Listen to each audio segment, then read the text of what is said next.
한 목사님에게 6살 난 아들이 있었습니다. 그 아들의 이름은 요한이라는 아들이었는데요.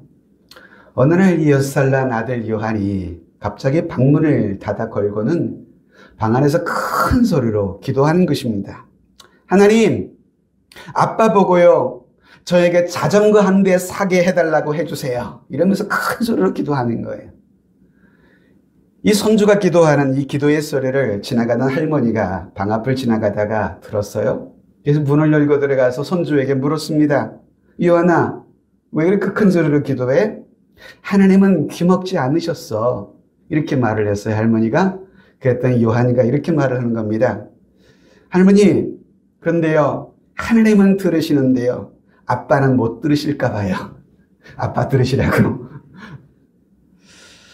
한 목사님이 갑자기 어느 날 이렇게 아프리카에 구경을 갔다가, 실제 있는 사례는 아니고요, 유머입니다. 갑자기 이 목사님이 사자에게 쫓기게 됐다고 해요. 이 사자에게 쫓기는 이 긴박한 상황 아니겠어요? 그러니 목사님은 뒤도 돌아보지 아니하고 막 뛰어갑니다. 그런데 여러분, 아무리 목사님이 뛰어도요, 사자를 따돌리는 것이 쉽겠습니까? 점점 힘들어지고 사자와의 거리가 점점 가까워지는 것입니다. 게다가 앞에 뛰어가는 앞을 보니까 막다른 길이었던 것입니다.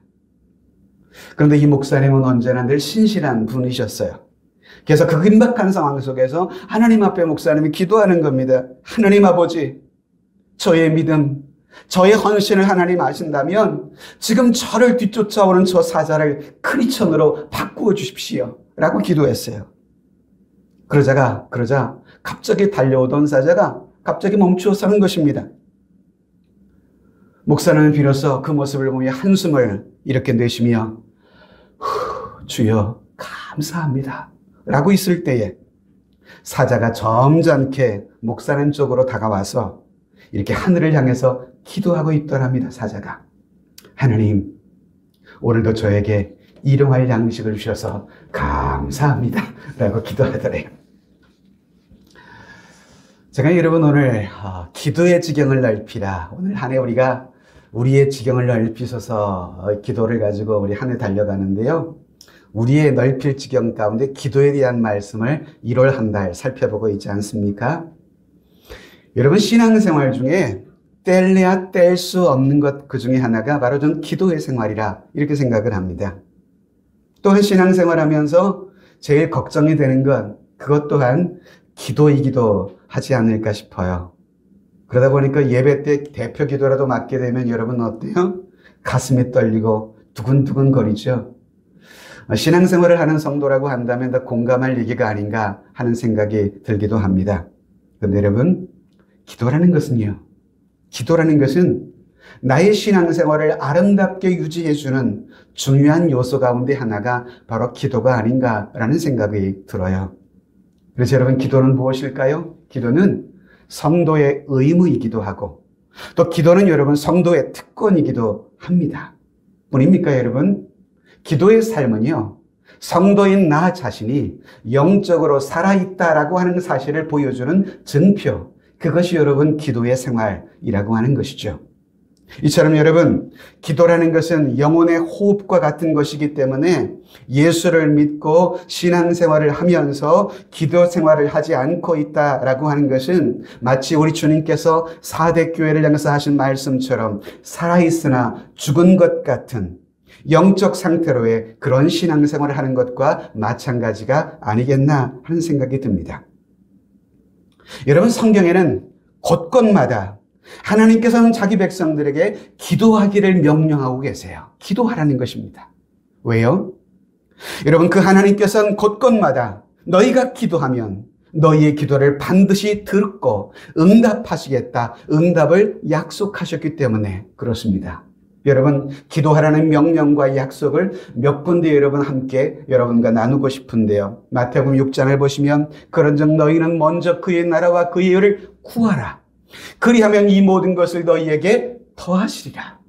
구하라 그러면 너희에게 주실 것이고, 찾으라 그러면 찾아낼 것이고, 문을 두드리라 그리하면 너희에게 열릴 것이니. 뿐입니까? 지금까지는 너희가 내 이름으로 아무것도 구하지 아니하였으나 구하라 그리하면 받으리니. 너는 기도할 때 내 골방에 들어가 문을 닫고 은밀한 중에 계신 내 아버지께 기도하라. 은밀한 중에 보시는 내 아버지께서 갚아주시리라. 너희 중에 누구든지 지혜가 부족하면 모든 사람에게 후히 주시고 꾸짖지 아니하시는 하나님께 구하라. 그리하면 주시리라. 내게 구하라. 내가 이방 나라를 너의 유업으로 주리니 내 소유가 땅끝까지 이르리라. 너는 내게 부르짖으라. 내가 내게 응답하겠고 내가 알지 못하는 크고 은밀한 일들을 너에게 보이리라. 이렇게 여러분, 성경은 곳곳마다 우리에게 기도하라고 말씀하고 계시고 기도하면 응답 주시겠다고 분명히 말씀하고 계십니다. 자, 여러분, 오늘 본문에 보시면 마지막 시대를 살아가는 우리 성도인 우리들이 기도와 관련해서 어떠한 자세를 여러분 취하고 어떠한 자세가 필요한지 그 부분을 말씀해 주는 것 같은데요. 오늘 본문에 보면 주님은 기도에 관련하여 한 가지 비유를 들어서 말씀하고 계십니다.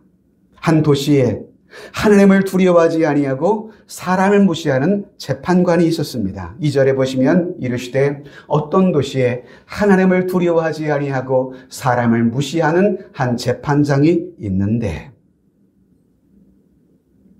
이 재판관은 보니까 하나님에 대하여 전혀 두려움이 없던 그런 재판장이었습니다.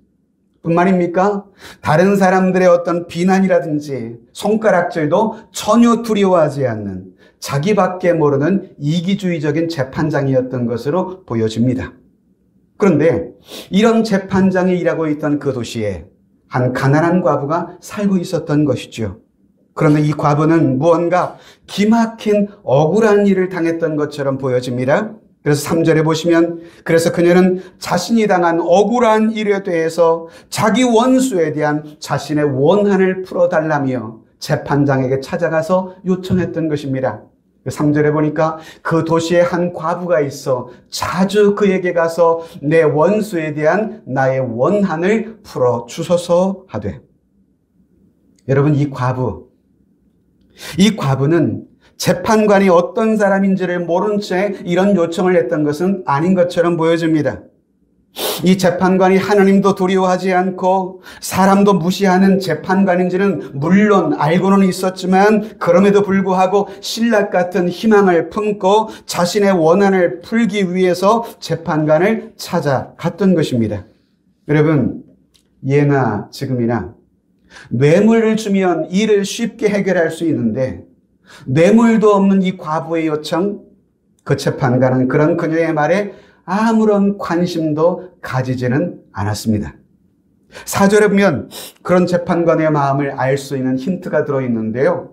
그가 얼마 동안 듣지 아니하다가, 아무리 억울한 일을 당한 과부가 요청을 해도 그동안 이 재판관은 듣지 않았던 것입니다. 그는 역시 사람을 무시하고 정말 불의한 재판관이었던 것으로 보여집니다. 그런데 이 과부는 자신을 이처럼 무시하고 있는 재판관이긴 했지만 그녀는 그럼에도 불구하고 개의치 아니하고 3절에 보면 자신의 원한을 풀기 위해서 자주 그에게 가서 포기하지 않고 요청했던 것이에요. 그 도시에 한 과부가 있어 자주 그에게 가서 내 원수에 대한 나의 원한을 풀어주소서라고 말했다는 것이죠. 이러한 그녀의 끈질긴 요구, 결국 그 재판관을 굴복시켰습니다. 주님은 오늘 이 본문의 비유를 통해서 불의한 재판관이라 할지라도 끊임없이 요구하면 이처럼 들어주는데 하물며 하나님께서 밤낮 부르짖는 택한 백성들의 원한을 풀어주시지 않겠느냐 말씀하고 계시는 겁니다. 그래서 우리로 하여금, 하나님의 택한 백성들인 우리로 하여금 더욱 기도의 필요성을 가르쳐주고 계시는 듯 합니다. 7절을 같이 한번 읽어볼까요? 시작. 하물며 하나님께서 그 밤낮 부르짖는 택하신 자들의 원한을 풀어주지 아니하시겠느냐? 그들에게 오래 참으시겠느냐? 저는 본문을 중심으로 마지막 시대를 살아가는 우리 성도의 기도 생활이라는 제목으로 우리의 넓혀가야 할 기도의 지경에 대해서 오늘 살펴보고자 하는 것입니다. 우리 첫 번째로 생각해 볼 태도는요, 기도는 항상 해야만 하는 것이라 이 말입니다. 자, 1절을 여러분 보시면 예수께서 그들에게 항상 기도하고 낙심하지 말아야 할 것을, 또 7절에 보면 하물며 그 하나님께서 그 밤낮 부르짖는 택하신 자들의 원한을, 여기 2절을 보면 항상 기도하고 그 밤낮 부르짖는. 자, 여러분, 우리가 기도와 관련해서 우리가 신앙생활하면서 우리 성도들의 약점 가운데 하나가 뭔지 아세요? 그것이 뭐냐 하면 기도와 관련해서 우리 기도를 너무 쉽게 포기해버린다는 것입니다. 얼마가 어느 정도 기도해보다가 뭔가가 이루어지지 않는 듯 해보이면 너무도 기도의 삶을 포기해버린다는 거예요. 어쩌면 이것이 우리가 가진 기도와 관련한 우리 모두가 예외 없는 공통적인 약점이 아닌가 하는 생각이 들기도 하는데요. 그래서 여러분, 너무도 우리는 기도와 관련해 불평합니다. 심지어 기도해도 응답이 없으면 너무도 쉽게 하나님이 살아계시지 않는가? 하나님께서는 정말 나를 사랑하시나? 이렇게 하나님을 의심하기도 해요. 물론 여러분, 저와 여러분들의 기도가 어떤 때는 한 번의 기도를 통해서 하나님의 응답을 받아내기도 합니다. 그런데 여러분, 어떤 기도는 때로 응답이 이루어질 때까지 우리가 끊임없이 기도해야 할 때도 있는 것이에요. 구약의 예를 보면 하늘에서 불을 내렸던 위대한 선지자가 있죠. 이스라엘 역사에 있어서 모세와 버금가는 위대한 선지자, 그는 엘리야입니다. 그는 갈멜산 산상에서 그는 한 번 드린 그의 간절한 기도, 그 기도를 통해서 하나님은 하늘에서 그의 기도에 응답하사 불을 내리셨거든요. 그래서 제단을 사르게 한 그 스토리를 우리 너무도 잘 알고 있습니다. 그런데 여러분, 그런 그였지만 3년 반 동안 비가 내리지 않았던 그 민족 가운데 가뭄의 위기 앞에서 그가 드린 기도, 동일한 장소에서 그가 기도했지만, 그처럼 간절히 비가 내리기를 기도했지만 그의 한 번의 기도에 하나님은 응답하지 않으셨어요. 여러분, 그 기도를 엘리야는 몇 번을 했는 줄 아세요? 무려 7번을 포기하지 않고 했어요. 열왕기상 18장에 보시면 7번째 이르러서는 기도를 7번째 했다는 거예요. 그가 말하되 바다에서 사람의 손만한 구름이 일어나나이다. 이르되 올라가 아합에게 말하기를 비에 막히지 아니하도록 마차를 갖추고 내려가소서 하라 하니라.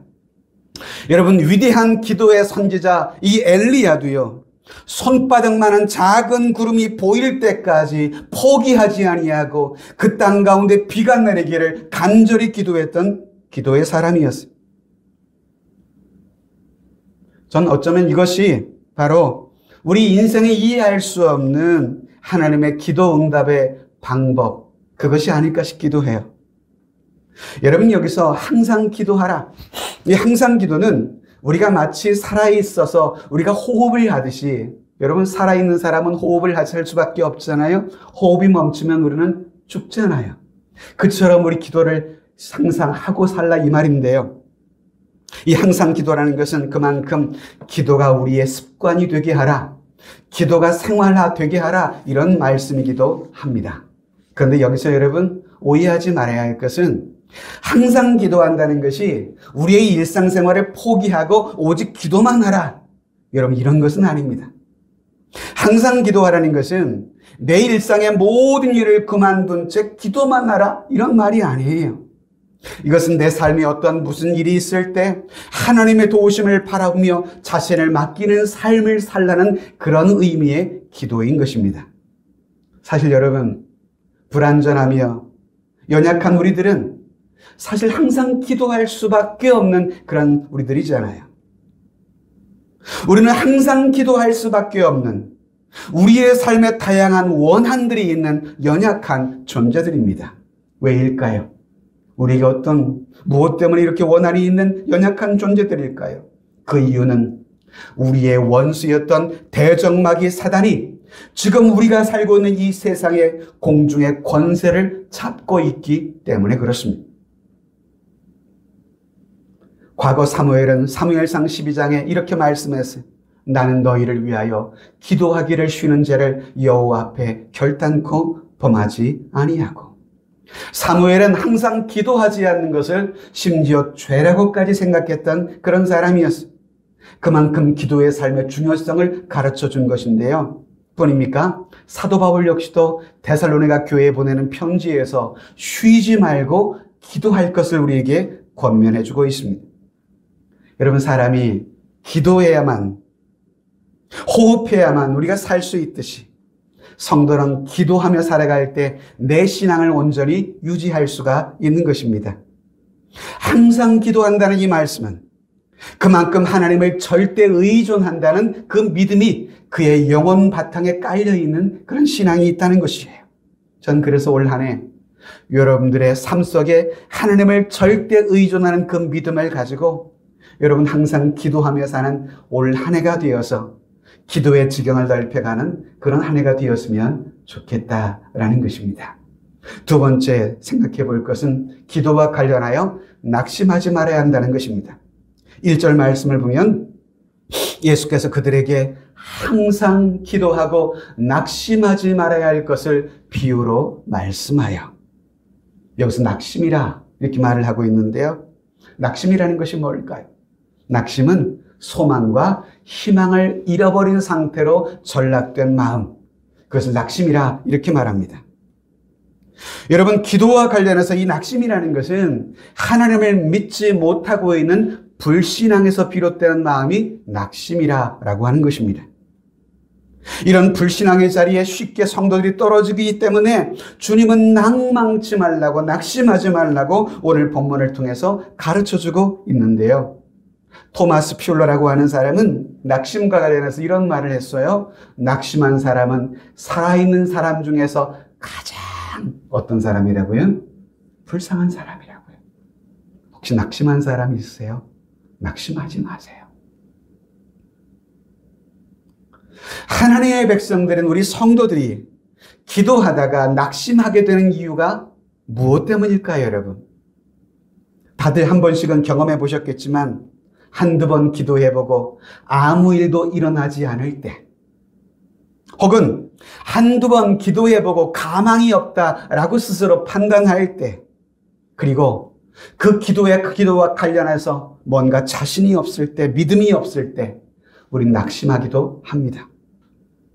여러분, 하나님은 우리가 하나님을 믿고 신뢰하며 기도로 끝까지 인내하며 살아가기를 원하고 계세요. 우리가 잘 아는 성 어거스틴의 어머니 모니카라는 여사가 있죠. 이 모니카 여사는 방탕하고 있는 자신의 자식을 위해서 눈물로 낙심하지 아니하고 기도했던 기도의 어머니. 그래서 그를 가리켜 기다림의 어머니라, 이런 여러분 호칭이 붙기도 했습니다. 그런 그녀는 아들을 위해서 포기하고 낙심하지 않았습니다. 눈물로 하나님 앞에 끊임없이 기도했습니다. 결국 그 어머니 모니카의 기도는 결국 위대한 결실을 맺고요. 기독교 2000년 역사 가운데 가장 위대한 탁월한 성자를 만들게 만들었습니다.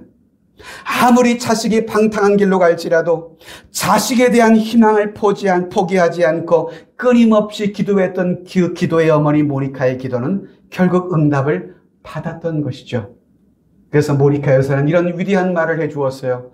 눈물로 기도하는 어머니의 자녀는 결코 망하지 않는다. 이런 말을 해준 거예요. 사랑하는 어머니들이여, 여러분들의 자녀를 위해서 눈물로 기도하고 포기하지 마시기 바랍니다. 눈물로 기도하는 자녀는 결코 망하는 법이 없는 줄로 믿으시기를 바랍니다. 여러분, 왜 주님께서는 우리들에게 기도를 하되 낙심하지 말라고 가르치고 계실까요? 그 이유는 불의한 재판관이라 할지라도 이처럼 과부의 요청을 들어주었는데, 더욱 우리가 기도하는 기도의 대상이신 하나님은 어떤 분이세요? 그분은 불의한 분이 아니시잖아요. 그 하나님은 선하신 분이시잖아요. 그분은 반드시 성도들이 기도하면 들어주신다고 성경 곳곳마다 약속해 주신 분이시잖아요. 오늘 본문 7절, 8절도 보시면 그래서 이렇게 말하잖아요. 하물며 하나님께서 그 밤낮 부르짖는 택하신 자들의 원한을 풀어주지 아니하시겠느냐? 그들에게 오래 참으시겠느냐? 내가 너희에게 이르노니 속히 그 원한을 풀어주시리라. 여러분 물어보겠습니다. 성도가 하나님께 기도하는 이 기도가 불의한 재판관에게 요청하는 것보다 쉬울까요? 어려울까요? 불의한 재판관에게 요청하는 것이 쉬울까요? 아니면 선하시고 신실하신 하나님 앞에 기도하는 것이 쉬울까요? 뭐가 더 쉬워요, 여러분? 대답들을 안 하시는 거 보니까 답은 다 알고 있는데 내 입술로 말하자니 쑥스럽다 이 말이죠. 이런 불의한 재판관은 사람을 무시한 이지만 그러나 우리 하나님은요, 우리를 긍휼히 여기시는 분이시잖아요. 바로 그 하나님께서 택하신 자들의 원한을 속히 풀어주시겠다고 말씀하셨기 때문입니다. 또한 여러분, 우리가 기도하며 낙심하지 말아야 할 또 한 가지 중요한 이유가 있는데 그것은 성도인 우리들, 기도하는 우리들이 누구예요? 여러분, 기도하는 우리들은 하나님이 친히 택하신 자들이라고 하는 것입니다. 그래서 7절에 보시면 하물며 하나님께서 그 밤낮 부르짖는 택하신 자들의 원한을, 기도하는 사람들이 누구예요? 택하신 자라는 것입니다. 택하신 자. 택하신 자들의 부르짖는 그 원한을 하나님이 들어주지 않느냐? 하나님께서 성경에 보시면 세상의 수많은 사람들 가운데 당신의 자녀, 당신의 택한 백성들을 선택하신다고 성경이 곳곳마다 말씀해주고 있습니다. 몇 구절을 보시면 로마서 보면 누가 능히 하나님께서 택하신 자들을 고발하리요. 택하셨다는 것이죠. 그러므로 너희는 하나님이 택하사 거룩하고 사랑받는 자처럼, 베드로전서에 보면 너희는 택하신 족속이요 왕 같은 제사장들이요 곧 창세전에 그리스도 안에서 우리를 택하사, 성경은요 곳곳마다 하나님께서 하나님의 백성들을 선택하신다고, 택하신다고 말씀하고 계십니다. 여러분 생각해 보세요. 지구의 70억 명의 사람들 가운데, 그 사람들, 수많은 사람들 가운데 바로 나 한 사람을 당신의 자녀로 선택하셨다는 이 사실, 하나님이 세상의 수많은 사람들 가운데 영원한 생명을 얻을 수 있도록 여러분 하나님 나라의 시민권을 가진 하나님 나라의 백성으로, 나를 거룩하신 하나님의 백성으로 삼으셨다는 이 사실, 이것이 거룩한 영적 감격이 아닐까요, 여러분? 그런데 여러분, 이렇게 하나님이 선택하신 택한 백성일지라도 그런 우리 하나님의 백성들이 이 세상에 살 때 오늘 본문의 과부와 같은 유사한 원한들이 있을 수 있다는 것입니다. 그렇다면 여러분, 우리가 가진 원한들은 과연 무엇일까요? 여러분들이 가진 그 원한들, 어쩌면 그것은 여러분들의 지닌 질병일 수도 있고요. 어쩌면 여러분 견디기 힘든 여러분들의 삶의 가난일 수도 있고요. 어쩌면 여러분들의 배우자의 문제일 수도 있고요. 어쩌면 여러분들의 가정의 자녀들의 문제일 수도 있고요. 아니면 여러분들의 직장 안의 문제일 수도 있습니다. 그것이 여러분들의 각자의 다양한 원한들이기도 합니다. 우리들은 각자의 다양한 원한들을 주님 앞에 가지고 나아가 그분 앞에 내려놓아야만 하는 것입니다. 왜일까요? 우리 주님 앞에 우리가 나아가 기도하고 우리가 부르짖기만 하면 하나님은 속히 들어주시겠다고 약속하셨기 때문이죠. 그러므로 성도 여러분, 올 한 해 여러분들의 삶에 가진 다양한 원한들을 주님 앞에 가지고 나아가 기도하며 부르짖는 하나님의 자녀로 살아갈 수 있게 되기를 주님의 이름으로 축복합니다.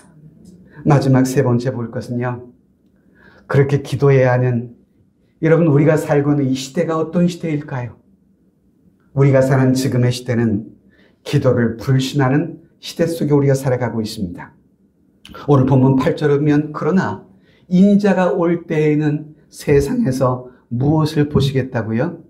믿음을 보겠느냐? 여러분 정말 오늘의 시대를 보면 어때요? 돈이 인생의 전부인 것처럼 생각되는 시대입니다.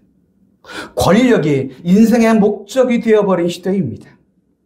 마치 오늘의 시대를 보면 기도가 필요 없는 그런 세대인 것처럼 보이기도 합니다. 어쩌면 우리가 누리는 물질의 풍요들, 그 풍요들이 영적으로는 오히려 영적 빈곤을 낳게 했습니다. 그래서 지금의 시대는 마치 하나님의 나라, 그 천국도 필요하지 않는 그 시대를 맞이한 듯해 보이기도 합니다. 그래서 성도들이 기도를 하지 않습니다. 그래서 유명한 예전에 목사님들이 하신 부흥사 목사님들의 말이 있어요. 성도들은 등 따시고 배부르면 기도 안 한다. 예전에 그런 말 권사님 한번 들어보셨죠? 성도들이 등 따시고 배부르면 기도 안 한다는 거예요. 본문에 그러나 인자가 올 때, 여기서 인자가 올 때라는 말은 언제일까요? 예수님께서 다시 오실 재림의 때, 마지막 시대를 가리키는 것입니다. 이렇게 마지막 때가 될수록 하나님의 택한 백성인 성도들마저 기도 생활을 하지 않게 될 것이라 성경이 지금 예고하고 있는 것입니다. 종말의 때가 가까울수록 이처럼 성도들의 믿음이 식어질 것이라 우리 하나님은 예고하고 계시는 겁니다. 겉으로는 믿음이 있는 척, 거룩한 척, 스스로 자신을 포장하며 신앙생활을 하고 있는 것처럼 보이지만, 그러나 바울이 말한 것처럼 경건의 모양은 있지만 경건의 능력이 없는 그러한 세대.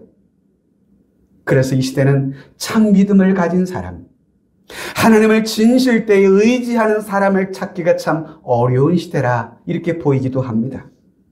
분명 주께서 우리의 원한을 풀어주시겠다고 말씀하심에도 불구하고 그 약속을 믿지 못하는 사람, 바로 그 사람이 행여 나 자신은 아닌지, 기도하면 하나님께서 분명히 응답하시겠다고 하시는데도 불구하고 우리의 내면에서부터 기도에 대한 불신을 갖고 있는 그 사람, 바로 그 사람이 혹시 나 자신은 아닌지.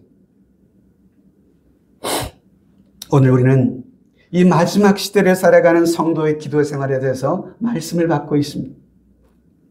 여러분, 성도의 기도 생활이라는 거 언제 해야 할까요? 성도의 기도 생활은요, 내가 기분 좋을 때, 아니면 내 어떤 기도하고 싶은 기분이 내킬 때라면 그때만 기도하는 거 아니에요. 단지 내가 시간이 날 때, 아니면 한가할 때 그때만 기도하는 것이 아닙니다. 분주하고 바쁜 세상에서의 기도의 삶, 그런 분주함 중에도 우리는 하나님의 공급하심을 신뢰하며 주님 앞에 무릎을 꿇고 그분의 도우심을 구하며 살아야만 하는 것입니다. 제가 서울에서 한 10여 년 살 때요, 서울의 광화문이나 시청, 혹은 서초구나 강남구, 여의도에 보면 수많은 셀러리맨들이 운집한 그러한 여러분 곳이잖아요. 그 셀러리맨들이 운집한 그 도심 근처의 교회들을 보면 여러분 주중에 어떤 예배를, 어떤 여러분 집회를 이렇게 운영하고 있는가 하면 정오의 기도회라는 집회를 운영하고 있어요. 난 12시에 기도회, 예배를 꼭 매일마다 이렇게 드리고 있어요. 수많은 셀러리맨들 보통 11시 반이면 점심시간, 점심 식사로 나오잖아요. 그리고 1시에 들어가게 되는데 그분들이 일찍 나와서 점심을 먹고는 한 12시 한 20분부터 예배를 드리면 한 20분 정도 짧지만 찬양하고 예배하고 말씀을 듣고 기도하고 다시금 오후에 근무를 하는 것입니다. 분주하고 피곤한 직장 생활이지만 제가 서울에서 그렇게 은혜를 사모하는 셀러리맨들의 모습을 직접 보기도 했거든요. 너무도 귀하고 아름답게 느껴지기도 했습니다. 우리가 잘 아는 종교개혁자 마르틴 루터, 여러분 그런 이런 유명한 말을 남기기도 했습니다. 나는 늘 분주하지만 바쁘기에 더욱 기도한다. 나는 오늘 해야 할 일이 많기 때문에 기도하기 위해서 1시간 더 일찍 일어난다. 시간이 나야 기도하는 걸까요? 아니요. 시간을 내어 기도해야만 하는 것입니다. 항상 기도하는 것이 성도의 올바른 기도 생활인 것입니다. 또한 여러분, 기도하며 스스로의 함정에 빠지지 않기를 바랍니다. 그 함정이 뭘까요? 낙심이라는 올무에 걸려서 하나님의 기도 응답의 축복을 포기하는 그런 어리석은 성도가 되지 않았으면 좋겠습니다. 그래서 기도에는요, 인내가 필요합니다. 하나님이 나를 당신의 자녀로 택하셨다는 이 분명한 믿음과 또한 끝까지 택하신 하나님의 백성들의 원한을 풀어주시는 그 하나님에 대한 믿음을 가지고 포기하지 않고 기도하는 것. 마지막 시대의 주님은 바로 이러한 시대 가운데 그러한 믿음을 보겠느냐, 이러한 믿음을 가진 사람들을 보시겠다, 찾으시겠다 말씀하고 계시는 겁니다. 전 비록 우리 교회 성도들이 많지는 않을지라도 이 시대 가운데 정말 우리 교회 한 해 동안 기도의 지경을 넓히셔서 함께 한 해 동안 기도하고 나가는 저와 여러분들의 기도의 모습을 하나님이 주목하셔서 하나님 앞에 발견되고 하나님이 찾으시고 과부의 원한을 풀어주셨던 그 하나님처럼 여러분들의 삶의 원한들을 하나님이 풀어주시는 그런 한 해로 살아갈 수 있도록 올 한 해 기도의 지경을 더욱 힘써 넓혀가는 그런 한 해가 되실 수 있기를 주님의 이름으로 축복합니다.